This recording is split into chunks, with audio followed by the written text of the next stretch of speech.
Les drones sont devenus un passe-temps de plus en plus accessible.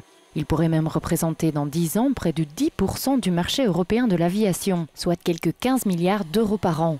Mais ces yeux dans le ciel ne sont pas toujours sans danger. Moi, j'entends parler des gens qui viennent chez moi, qui me poser des questions au sein du club. Ah ben moi, j'ai envie d'acheter un drone, un petit drone qui fait moins d'1 kilo. Et j'ai envie d'aller filmer des bateaux au-dessus d'un lac. J'ai envie d'aller filmer une maison. J'ai envie d'aller filmer ci, filmer là. Et je pense que ces gens-là ne se rendent pas compte que ce qu'ils ont en main est dangereux. Est très dangereux même, parce qu'on peut avoir un accident, on va dire toujours l'accident est bête, mais il pourrait être à des conséquences dramatiques. Cette semaine, le Parlement européen tentera de rendre le ciel plus sûr avec un vote sur les nouvelles règles de l'aviation civile. Julien Langelet est amateur aéromodéliste depuis 15 ans et souhaite passer professionnel. Il nous explique les limites de l'exercice. On peut voler chez soi avec un drone de moins d'1 kilo et à maximum 10 mètres d'altitude, sans caméra, donc sans enregistrement.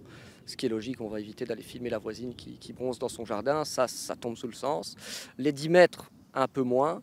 Bon, maintenant, voler chez soi, c'est pour moi, à part si on a vraiment un grand terrain et peu de voisins, ça n'a pas vraiment d'intérêt. Les nouvelles règles proposent d'établir une hauteur maximale de vol et de forcer l'enregistrement de certains drones pouvant causer des blessures. Elles prévoient également de restreindre les vols près des ambassades et des sites nucléaires. Mais ces règles sont-elles suffisantes? Julien Langelet se montre très prudent là-dessus.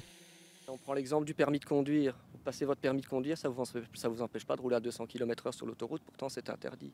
Donc le fait d'avoir le brevet n'empêchera jamais les professionnels peu soucieux de la sécurité d'autrui de faire n'importe quoi et on finira par avoir des problèmes.